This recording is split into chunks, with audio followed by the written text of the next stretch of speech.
One of the stores in my area was holding a summer sale, which included half off dollar books. I got so many great finds that I had to break this into multiple videos. And today, I'm going to show you the next stack of books. Check it out. Hey everyone, and welcome to today's video. I am back with another haul of 50-cent books that I picked up at Pulp Comics and Games summer sale, where they were having half off all their dollar books. Now, I will tell you, for starters, even without this sale, they have one of my favorite dollar bin sections in my area. They are located in Mankato, Minnesota, and I'll put links to their information down below in case you're in the area and you want to check them out. But when they do this summer sale, the deals get twice as good because, like I said, half off dollar books, which means everything you're going to see today and in kind of the next several videos, are 50 cents a piece. And I found some jaw-dropping books in the course of the 2 trips down I was able to make. And last time I showed you the first set of books, that was really kind of the warm-up. Got a bunch more books to show you today, and then the next like 2 or 3 videos is going to round out the rest of the haul from that, and it just gets better and better, and I can't wait to show you everything that I picked up at their sale. So let's go ahead and dive in here to today's haul. We're going to start out with some image books. This first one was, I'll call it an impulse buy because I didn't know it existed. I just saw it and it caught my attention. It's called The Art of Homage Studios. I'm not exactly how you pronounce that, but it's one of the, I really don't know how the studios are broken up, but I think some of the different owners at Image kind of have their own studio under which they publish their respective titles. But this one goes through, and we've got a bunch of pinups here. We got Jim Lee, Mark Silvestri, Williams, is that Scott Williams, and then Wills Portacio. But it goes through, it even shows you a layout of the Homage Studios floor plan, the actual offices where the comics were created. But then it goes through and gives you these kind of splash pages of different art featuring some of the different teams from Image. Here's a Jim Lee, Wildcats. That's Scott Williams on the left, and Joe Chiodo does a lot of these too, both colors, and then he does some of the pencils on some of these. And that's a name I only know really thanks to fellow YouTuber Eric Spag, because he's pointed out different things that Joe Chiodo has done over the years and been really kind of drawn to some of his style. We got a J. Scott Campbell here. And this is actually a little, I don't know if it's a preview or a little teaser for one of the books. We got kind of really a Deadpool ripoff there on the left, Urban Storm, but just a cool little find there. I like these kind of pinup books where you just have splash pages of different art. I think that's that's a Joe Chiodo pencils piece, but there's even like a swimsuit section in the back here from some of the stuff they did. So just a fun little find, and obviously an easy pickup for 50 cents. I picked up 2 more issues from this Jim Lee created series called Death Blow. I mentioned in a recent video that I was going to pick up at least, I think it's the first 4 issues of this. Not even so much because of the Death Blow piece, although I appreciate this as well because I understand that it's not only Jim Lee drawing, but I think he's inking his own work, and it just creates a little bit different kind of style than what you see on some of his other stuff, and I really appreciate that.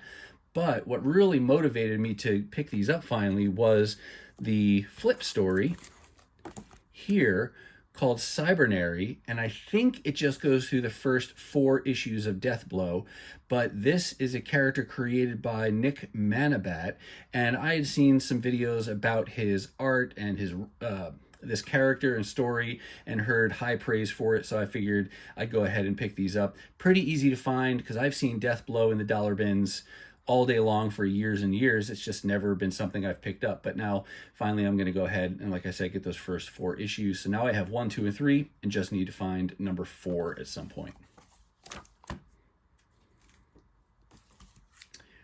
One other, call it an impulse buy, because I never thought about this book before, Backlash Spider-Man.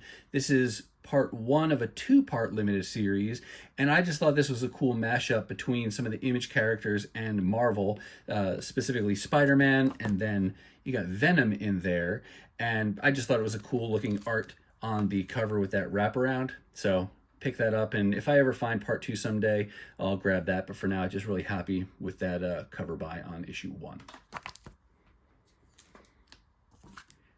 Here's a title that I never really gave much attention to, and I honestly am still not giving it a lot of attention. I had picked up a copy of issue 1 when I found it in the dollar bins at some point, and I thought that was kind of a more expensive key, but I've seen that again and again now in the dollar bins, so maybe it hasn't held its value. But it's a team that I'm not really trying to get the whole series for. They have had at least a couple volumes. I grabbed this one because it's the second issue in the first volume, which only ran like 5 issues, I think. So I figured, what the heck, I'll go ahead and grab that. And you've got J. Scott Campbell art on this as well, so that's always cool to have. But I grabbed that one. Then I also grabbed this issue 7, which is actually from volume 2. I got this because of the Jim Lee cover, and I have another copy of this.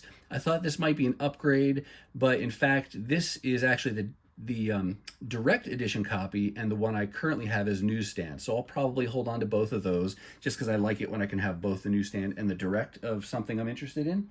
And then lastly, from Gen 13, I picked up this issue 12, also from volume 2. This is considered a key in Key Collector, but I think it's only for the cover and for obvious reasons. I don't know that there's any first appearances or anything like that going on inside, but I figured, what the heck, for 50 cents, I'll go ahead and get that one too.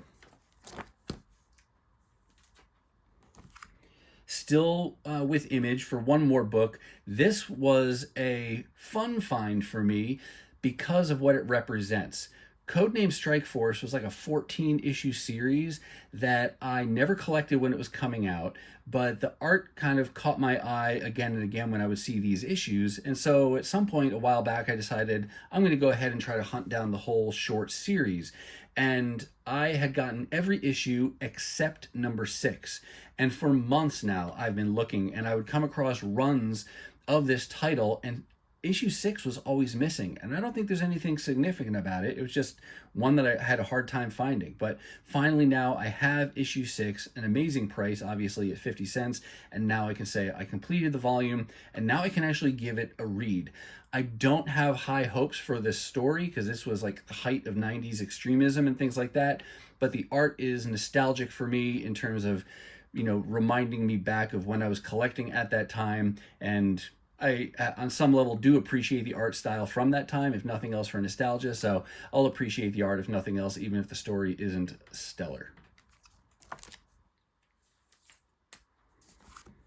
Now we'll get mostly Marvel now, although I've got, some other independent stuff sprinkled throughout here. Here's Daredevil number 8. This is from the current ongoing series, and I only picked it up because I'm not keeping up with this new. I really like the character of Daredevil, but I don't have any idea of what's going on in the story right now. But when I can pick up the current run for 50 cents a piece, I'll go ahead and grab those. And then if I can piece together a story, then I'll give that a read. But that was the primary reason I grabbed that one. And this is a thicker issue. This had a $9.99 price tag on it as a cover price. That is crazy. I could get 20 books at this sale at 50 cents a piece for that kind of price. But love it when I can exercise patience and get a book like this for just 50 cents. My favorite property, franchise, whatever you want to call it, in comics, and the title that got me into collecting to begin with way back in the 80s, Transformers. I've been enjoying the Image run so far, from Void Rivals to Transformers formally, and then even the extended Energon universe with the G.I. Joe titles that are ramping up here. I have each of these issues, and I'm actually getting them new every month, but this was a variant cover on the second printing that I didn't have, and so I figured I'm going to go ahead and get that because it's just 50 cents. So great little Thundercracker cover there. Now we're going to get into some older books now. Here we've got 2 issues of a series that I just grabbed because of, well, a couple reasons. One, Bronze Age title. I'm always drawn to the Bronze Age titles to begin with. That catches my attention. It's dinosaurs, which I love, and so things like Jurassic Park and other dinosaur-related things. And I think you'll see some more things related to dinosaurs later in this haul.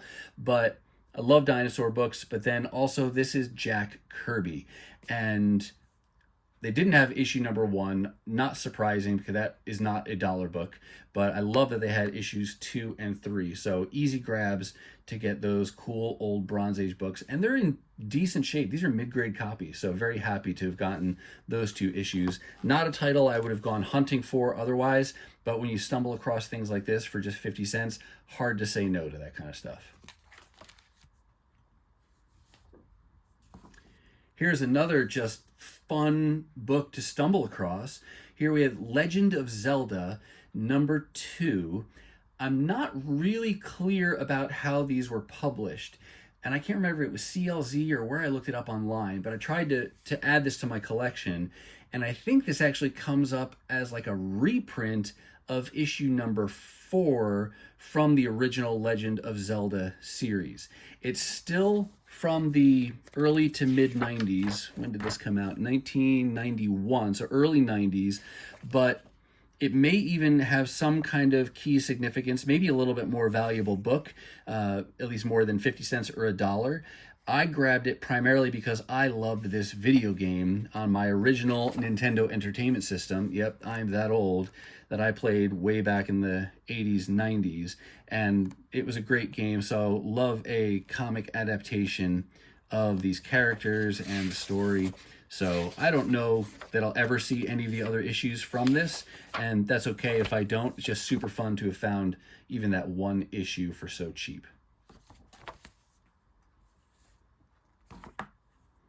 Always on the hunt for these official handbook.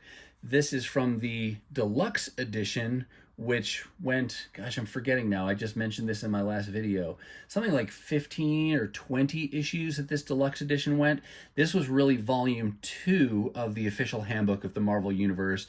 The first one went for like 15 or so issues, and they were a little bit thinner. So this has more information and went for a little bit longer series. And then I think the one that comes after this is like the 1989 update. But I've always been drawn to these reference-y kind of books, especially more even than the characters alone. I love the stuff that deals in with the gear and the weapons and the headquarters and things like that. Super cool. But one more issue towards completing that deluxe edition run. I love finding G.I. Joe for $1, and I love finding them for 50 cents a piece, especially when they're in relatively decent condition. I only collected a handful of these issues way back with the original series, and they were much higher numbers. I probably didn't start till in the 50s or 60s at least, and then the ones I really would love to have are all the Transformer crossover issues that are in the it's like in the 120s, somewhere in that range. But I just love picking this up, and I don't ever expect to have a full run of G.I. Joe. Honestly, I'm on the fence right now. I'm going back and forth as to whether or not to order the compendium editions that Image is going to be publishing here starting in, it's like October or November, the first volume comes out, where it's going to have the first 50 issues of G.I. Joe in it. And I don't know if I love it enough to buy those big compendiums, or if I'll just be happy to continue to just piece together individual issues like this just because they're fun to find. So jury's still out on that one, we'll see. But for now, very happy to have found issue 32, a number of first appearances in this issue, and then also found this copy of number 43. I believe this is a Mike Zeck cover. At least that's what the internet told me. So take that for what it's worth. If any of you know, either to confirm that this is Mike Zeck or to say, nope, that's not actually a Mike Zeck cover, then let us know. I tried to look throughout on here to see if there was any kind of indication of a signature, and I didn't see anything, but I checked one site online and it said it was Mike Zeck. But Mike Zeck or not, that's a really cool cover, and this is a minor key as well. But again, for the price, really, really happy to add those to my collection. I've mentioned before that I'm working on this Dazzler run, her first volume from the 80s, ran for 42 issues, and I found a few more at the sale, and I think at this point now might only be 2 or 3 issues I need to complete the volume. This is issue number 30, and then I got this, which is actually a second copy of number 33. Not in the best condition, but I wasn't sure if it was an upgrade to my current copy. And actually, they're probably really close to one another, so I don't know that I'll hold on to both of them. The cool thing about this one is that it's an homage to, or inspired by the Michael Jackson Thriller video. You got the red in the jacket and the zombies and things. And yeah, that's my time frame as well in terms of when I was a kid. Loved that Thriller video, thought it was super cool, but love that chiller homage to the Michael Jackson's Thriller. So I picked up that second copy, and then one more, got issue number 35. And then just a couple more issues to go, like I said, and then I'll have the whole first volume.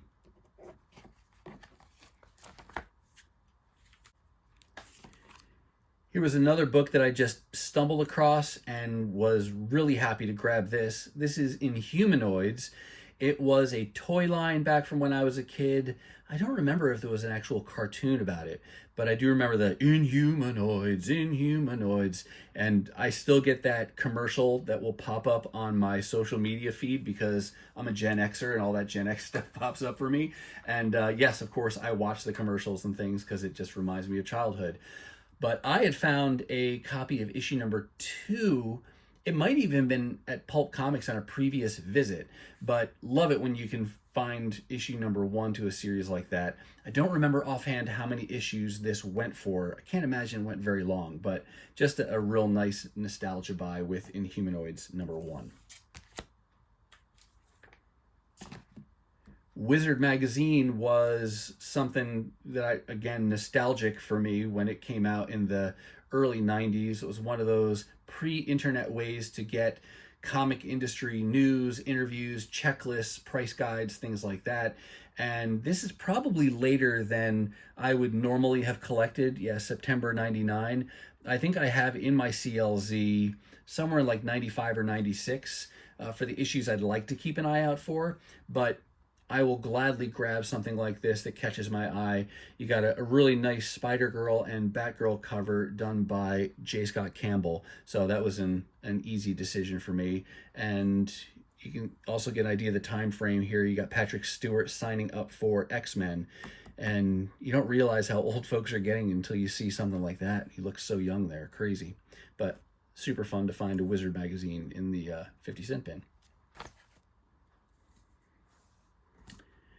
This was a book that I couldn't figure out what it was while I was at the sale, but because I'm such a fan of the X-Men overall, I definitely was going to grab it, bring it home, and then figure it out. I'll pull it out of the bag for you so I can show you a little bit.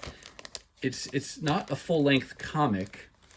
I can't remember now even what it was, if it was a giveaway or if it came with something, but it's on kind of that newspaper print. Even the cover is done that way.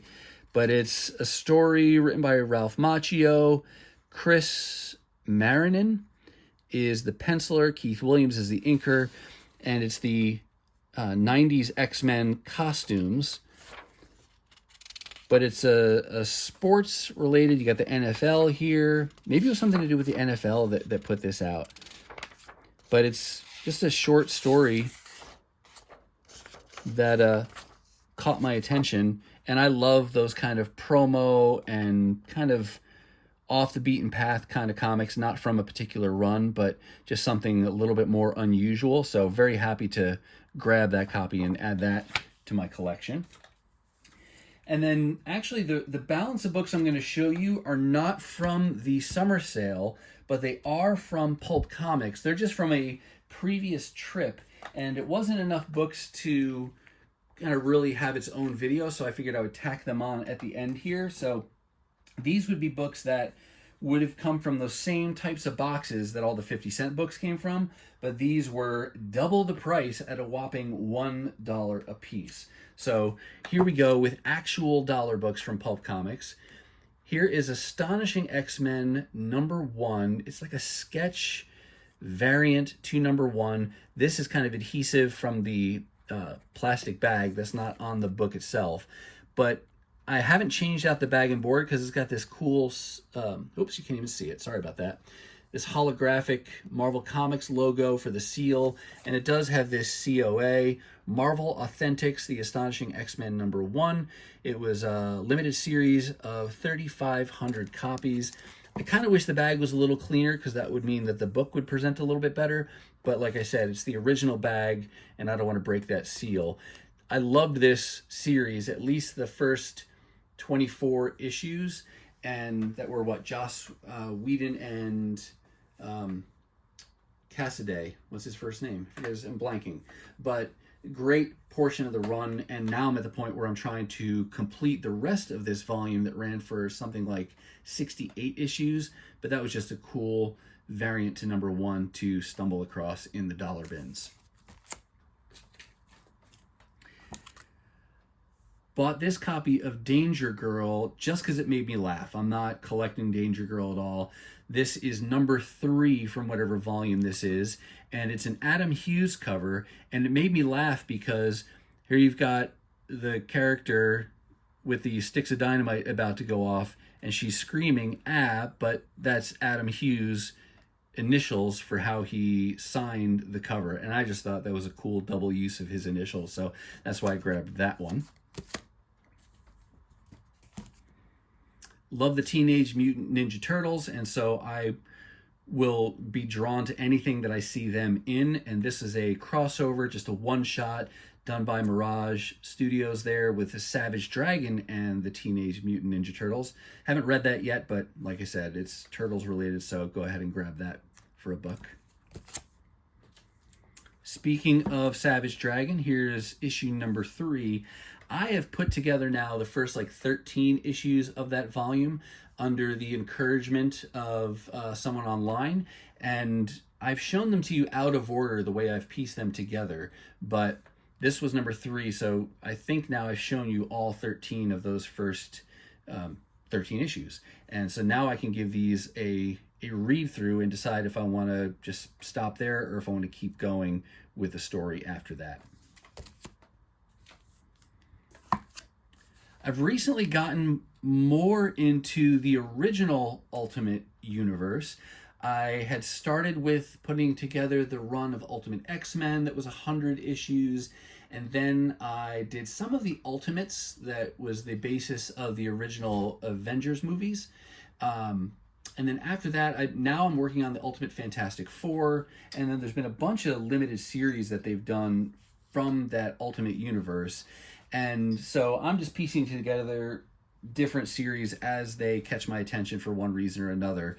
This one is Ultimate New Ultimates, and got this because it's Frank Joe on the interior pencils, and he does the cover on these as well. That's issue #4, and there's #5. And then I also got a couple issues from this other Ultimate series. This is Ultimate Thor. Got this because I like Thor as a character, but then it's written by Jonathan Hickman and pencils by Carlos Pacheco. And so that was enough for me to want to get these. Got issue #3 and 4. And I think with this, I have the full limited series now, so I can give those a read.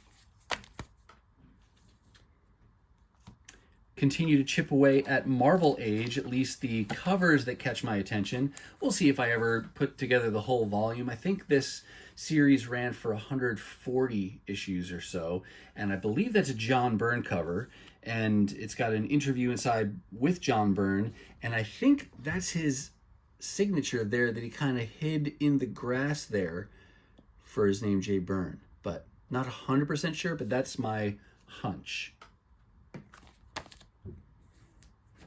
I got several issues from now recently concluded series. These were part of the Krakoan era of X-Men. You know, there were a lot of series, both ongoing and limited series, and too much for me to keep up with new every month. And so I had to pick and choose. There were certain titles I kept up with and others that I just decided to, leave to chance and see if I could get them in the dollar bins. And so far, I've been pretty successful. I've got several more issues to go, but I've made good progress in a lot of these. Here's X-Force. There's number 31, 43, and that's it for this one. This ran 50 issues altogether.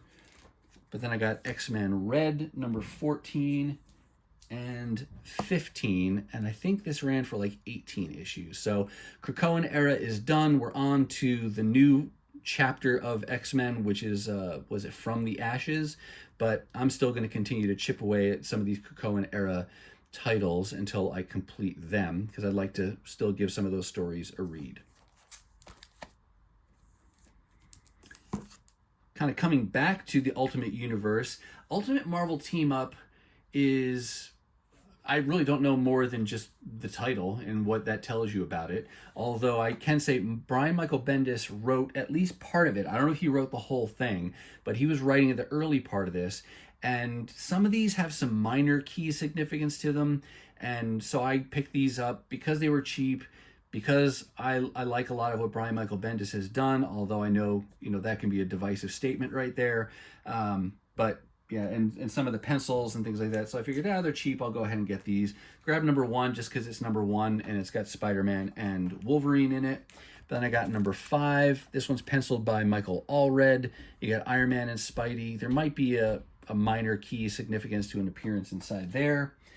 Then I got issues 6 and 8 because I have number 7, and these kind of finish out a story that was written by Brian Michael Bendis, but pencils by Bill Sienkiewicz. And you've got Daredevil, Punisher, and Spider-Man. So that's kind of a nice mashup there with those street level heroes, anti-heroes there. So figured I would complete that story so I could read that whole thing. And then lastly, from Marvel Team Up, I got this issue 9. Again, it's some kind of minor key significance there around the Fantastic Four, but I'm just putting together more and more of this original Ultimate Marvel Universe as I find these things for cheap. And then lastly, just 2 more books to show you, and we're going to shift over to DC for both of these. First, we've got Batman number 457. This is a key because what is this first appearance of Tim Drake as Robin, and with in costume here, this is him in the window.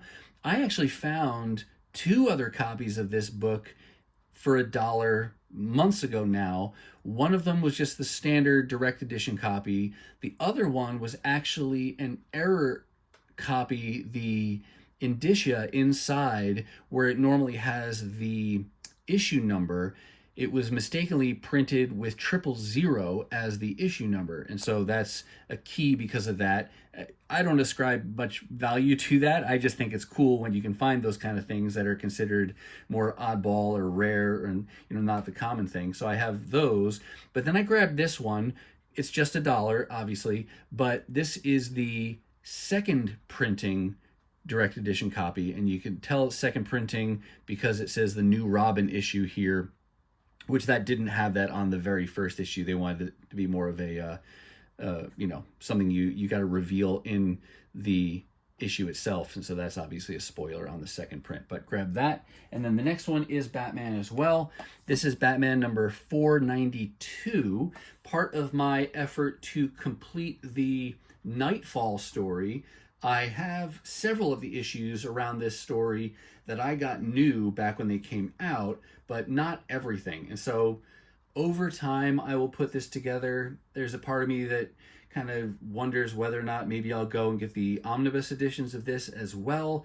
I don't mind double dipping, especially if I can put the single issues together for $1 or less a piece. I'm not spending a ton of money on those.